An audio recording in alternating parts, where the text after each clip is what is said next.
भगवते वासुदेवाय. श्लोक 22 ते 25. श्री भगवानुवाच. प्रकाशय च प्रवृत्ति च मोहमेव च पांडव. न द्वेष्टि संप्रवृत्तानि न निवृत्तानि कांक्षति. उदासीनवदासीनो गुणैर्यो न विचाल्यते. गुणावर्तन्त इत्येव योऽवतिष्ठति नेङ्गते. समदुःखसुखस्वस्थः समलोष्टाश्मकाञ्चनः. तुल्यप्रिया प्रियो धीरस्तुल्यनिन्दात्मसंस्तुतिः. मानापमानयोस्तुल्यस्तुल्यो मित्रारिपक्षयोः. सर्वारंभपरित्यागी गुणातीतः स उच्यते. शब्दार्थ.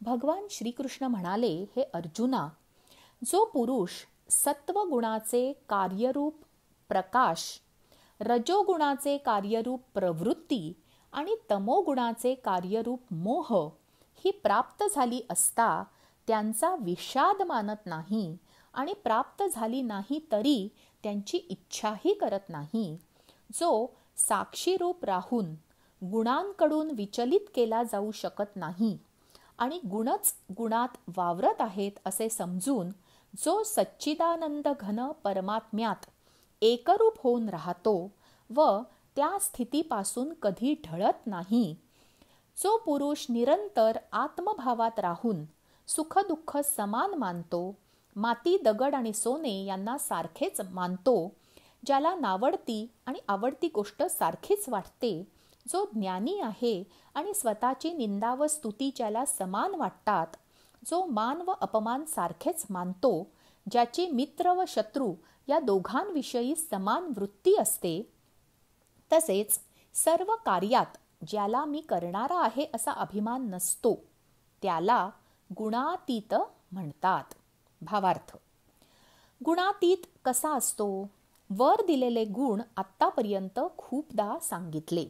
स्थितप्रज्ञ, भक्त आणि गुणातीत सगळ्यांची लक्षणे एकच. ध्यान किंवा चिंतन करताना स्थिर बसावे आणि मन स्थिर शांत करावे. मनात विचार येतात त्यांच्याकडे त्रयस्थपणे बघावे, त्यावर अजून विचार करू नये. आलेल्या विचारांकडे बघायचे, त्याला बाजूला सारून पुढे जायचे. असंख्य विचार मनात येऊन जातात, पण त्याकडे लक्ष न दिल्यामुळे हलके वाटू लागते, मन प्रसन्न होते. व्यवहारातही असे वागले की तो गुणातीत होतो. अलिप्तपणे वागायचे, फार महत्त्व लक्ष द्यायचे नाही, त्याच्यावरून काहीही अर्थ काढायचे नाहीत. आला क्षण गेला क्षण. ओझे विचारांमुळे येते. चिमणी आली, पाणी पिऊन गेली, इथे थांबायचे. यावर विचार करत बसलो तर मग अडकलो. इथेच का आली? अजून येतील का? उद्या येतील का? किती छान आहे ना, खाऊ देऊ का तिला? असे विचार अजिबात करू नये. ती आली, आली तशी जाईल. राहील अजून कोणाला बोलवेल, भूक लागली तर तिचं ती बघेल, डोळे आहेत म्हणून दिसलं. त्यावर इतका विचार अनाठायी आहे. असेच आपण आपल्या आयुष्यातील प्रसंगात करतो. प्रत्येक गोष्टीचा आपल्याशी संबंध जोडू नये, तरच गुणातीत होता येतं. सुखदुःख समान माना म्हणजे त्याला फार महत्त्व वेळ द्यायचा नाही. लहान मूल क्षुल्लक हट्टासाठी थोडा वेळ भोकाड पसरतं किंवा कट्टी घेतं.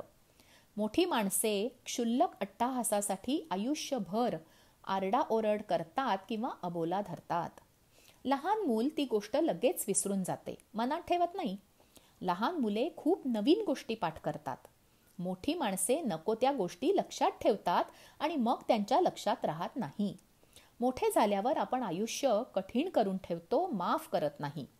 लहानपणी कळतं ते मोठेपणी पटत नाही, म्हणून लहान मुलांना येतं ते मोठ्यांना जमत नाही. मुलं भराभर सगळे नवीन तंत्रज्ञान शिकून घेतात. हे येणार नाही, जमणार नाही, कठीण आहे असा कोणताही विचार त्यांच्या मनातही येत नाही. गड चढताना मोठ्यांच्या आधी झरझर चढून जातात. खूप पाठांतर करतात, कारण त्यांची पाटी कोरी असते. फार पुढचा विचार ते करत नाहीत. हा चढ खूप मोठा आहे, आपण दमू, असा ते विचारही करत नाहीत. लहानपण देगा देवा म्हणतात, पण खरंच लहान मुलासारखे वागता येईल का? जो पाटी कोरी करतो, विचार थांबवतो, तो गुणातीत होतो. श्लोक 26 आणि 27. मायचयो व्यभिचारेण भक्तियोगेन सेवते सगुणान् समतीत्यैतान् ब्रह्मभूयाय कल्पते.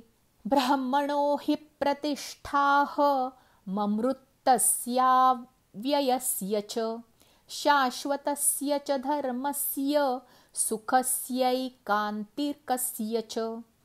ओम तत्सदिति श्रीमद्भगवद्गीतासु उपनिषत्सु ब्रह्मविद्यायां योगशास्त्रे श्रीकृष्णार्जुनसंवादे गुणत्रयविभागयोगो नाम 14. शब्दार्थ. जो पुरुष अव्यभिचारी भक्तियोगाने मला निरंतर भजतो, तो सुद्धा या तिन्ही गुणांना पूर्णपणे उल्लंघून सच्चिदानंद घन ब्रह्माला प्राप्त होण्यास योग्य ठरतो. कारण त्या अविनाशी परब्रह्माचा, अमृताचा, नित्य धर्माचा आणि अखंड एकरस आनंदाचा आश्रय मी आहे. भावार्थ. गुणांच्या पलीकडे कसे जावे, यावर ते सावळे परब्रह्म म्हणते की मनापासून चैतन्याला आळवले की निर्मल अवस्था होते. ब्रह्म म्हणजे काही नाही अशी शून्यावस्था. काही नाही म्हणजे भावना नाही. सुख दुःख, मान अपमान, राग लोभ, थंडी वारा, पाऊस, चांगले वाईट, चूक बरोबर असा कोणताही शिक्का न मारता जगता यायला हवे. लहान मुलाला भीती हा शब्द माहीत नसतो. ते मूल उन्हात पावसात मातीत जाते. रागावले तरी लोभच रागावते. एकाचे दुसऱ्याला सांगत नाही, लपवतही नाही. क्षणात हसते, क्षणात रुसते. असे जगता यायला हवे. हा उपजत स्वभाव आहे. त्याच्यावर बनेलपणाची पुटे चढत जातात आणि नैसर्गिकता घालवून बसतो. लहान मुलासारखे निरागस, पूर्वग्रह न ठेवता वागावे, पण बालिशपणे वागू नये. स्वतःचा मूळ स्वभाव ओळखून त्याप्रमाणे वागावे. मूलतः सर्वजण निष्पाप, निरागस, सरळ असतात. राजस, तामस, सात्विक कसे आहोत ते ओळखता येते. एखादा माणूस लोभी, आळशी असेल, चिडचिड करत असेल, तर तो त्याच्या नैसर्गिक स्वभावामुळे तसे वागतो. फार तर त्याला असे करू नको सांगावे, पण तो असे वागतो म्हणून स्वतः त्रास करून घेऊ नये. असे जमले तरी माणूस सुखी होतो. एक गोष्ट आहे. एक वाटसरू असतो. गाठोडे घेऊन चालत असतो. वाटेत 3 चोर त्याला गाठतात. त्याच्या जवळचा ऐवज लुटतात, त्याला बेदम मारतात आणि हातपाय बांधून आड वाटेला टाकून निघून जातात. त्यातल्या एका चोराला दया येते. तो हातपाय सोडवतो आणि पुढे जायचा मार्ग दाखवतो. यात वाटसरू म्हणजे माणूस, चोर म्हणजे त्रिगुण, वाट म्हणजे जीवन, ऐवज म्हणजे सद्गुण, मार म्हणजे त्रास. हातपाय बांधतात म्हणजे मोह माया. आड वाटेला म्हणजे चुकीच्या पद्धतीने वागतो. ते निघून जातात म्हणजे दोष आपल्याला लागतो. सत्वगुण या तिढ्यातून सुटण्याचा मार्ग दाखवतो. माणसाच्या वागण्याच्या पद्धती सांगणारा हा अध्याय. गुणदोष कळले तर सुधारणा करता येते. किमान आपण असे का वागतो ते तरी कळते. आजचे निरूपण इतकेच. जय श्री कृष्ण.